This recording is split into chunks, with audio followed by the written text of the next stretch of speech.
For about 5,000 years, the top speed of human civilization was 30 miles an hour. Not our engines, our everything. The fastest message, the fastest army, the fastest idea. All of it moved exactly as fast as one animal. History's engine had 4 legs, a picky diet, and strong opinions about apples. Every empire you've ever heard of was built on its back. So today we take it away. And here's the twist that makes this episode different. History already ran this experiment once, on an entire hemisphere. This is what happens if the horse went extinct with the mammoths. Which, by the way, it very nearly did.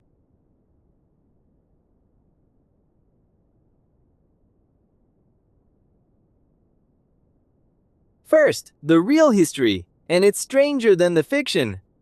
The horse is American. It evolved in North America over 55 million years, from a little forest creature the size of a beagle. Some herds wandered across the Bering Land Bridge into Asia.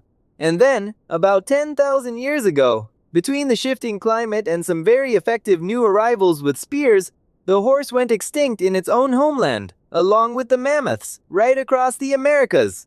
The species survived only abroad, as a lucky backup copy on the Eurasian steppe, which means the Americas then ran 10,000 years of civilization with no horse at all. Pyramids, empires, road networks, all of it. Remember that control group? We're going to need it. Meanwhile, on the steppe of Central Asia, somewhere around 5,000 years ago, humans and the backup copy made a deal, and the deal reorganized the planet. The chariot became the Bronze Age superweapon. The stirrup turned a rider into a knight. The open steppe turned from wasteland into a highway, and out of it came the Scythians, the Huns, and eventually the Mongols, the largest land empire in human history, which was essentially horsepower with a flag, and the quietest superpower of all, information at gallop speed, Persian royal roads, Mongol relay stations, the Pony Express. For 5 millennia, the horse was the internet, the tank, and the delivery truck, all in one animal that runs on grass. Now, the break. Our point of divergence needs no invented asteroid, just less luck. The same extinction wave that emptied the Americas keeps going, and the Eurasian herds die too. The whole horse family checks out together. Horses, donkeys, zebras, they're all cousins. And they all nearly went. This is not a wild scenario. Most horse species really did vanish in that wave, and by the 20th century, the wild horse was down to one scruffy endangered species in Mongolia. Our timeline survived by a hare. So, no horse. Can't humanity just domesticate something else? Let's audit the barn. The ox? Magnificent. Reliable. Top speed of a committee. The camel? Brilliant, but a desert specialist. The reindeer? Cold climates only. The llama carries 30 kilos and files a complaint at 31.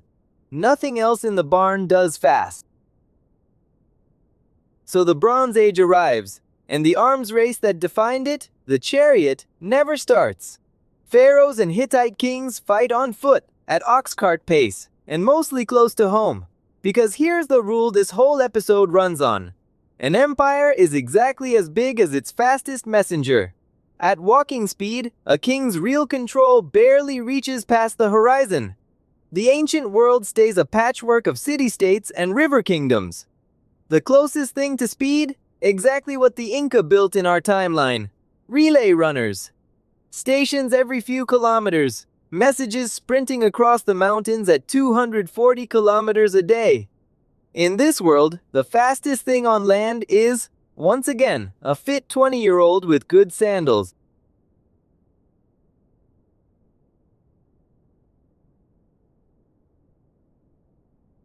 And the steppe. History's superhighway stays what it looks like.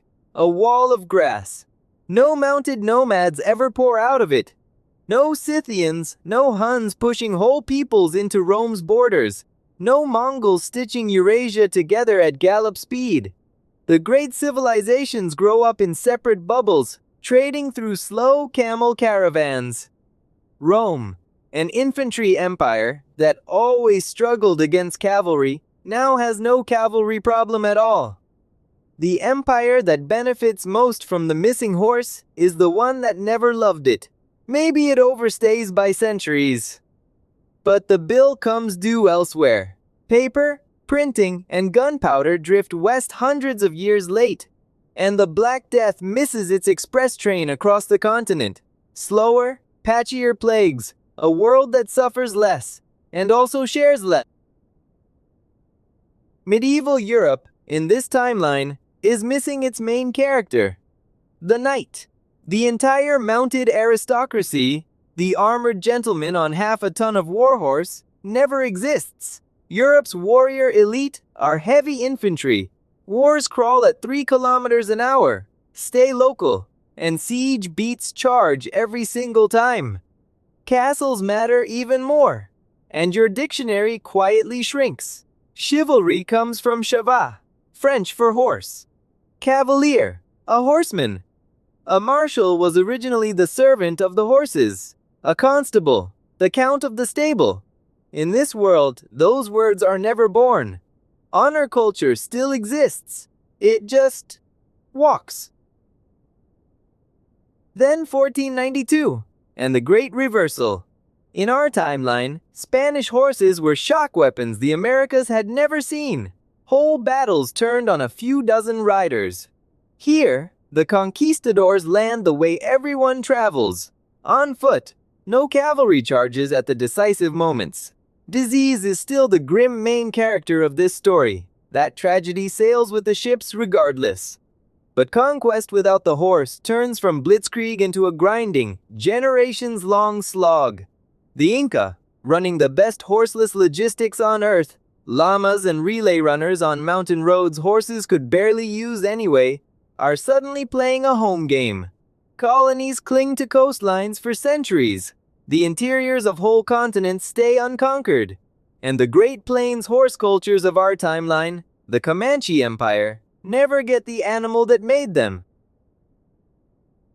Fast forward this slow world to the 1800s. Cities cap out at walking size. No horse-drawn omnibuses, no cab stands, no freight wagons. Canals and sailing ships carry civilization on their backs. And then the railroad arrives, and lands harder than in our history, because it isn't replacing the horse. It is the first fast land transport in the entire experience of the human species. The single greatest whiplash any generation ever felt. Steam engines get rated in ox power. Try bragging about that. And as always, the receipt. No steppe empires means whole centuries of conquest and slaughter that never happen. Slower connections mean plagues that never catch their express train. Thousands of local cultures are never steamrolled flat. But nothing travels. Not goods, not ideas. Industry runs perhaps a century late. This world traded speed for separation. Both prices are real. 2 episodes ago, a factory fed the 20th century. Last time, a route fed the 2 before it. This time, it's not calories, it's speed. An empire is exactly as big as its fastest messenger, and for 5,000 years, every fast messenger ate grass. We never built the horse a monument, which feels unfair. Although technically, every equestrian statue in the world is a 2-for-1. So next time you pass one, check who's actually doing the work in that sculpture. The general is decoration. History's engine is the one with 4 legs. What's the most underrated animal in all of history? Wrong answers encouraged. Tell me in the comments, and subscribe. The next timeline is already saddled. Well, was.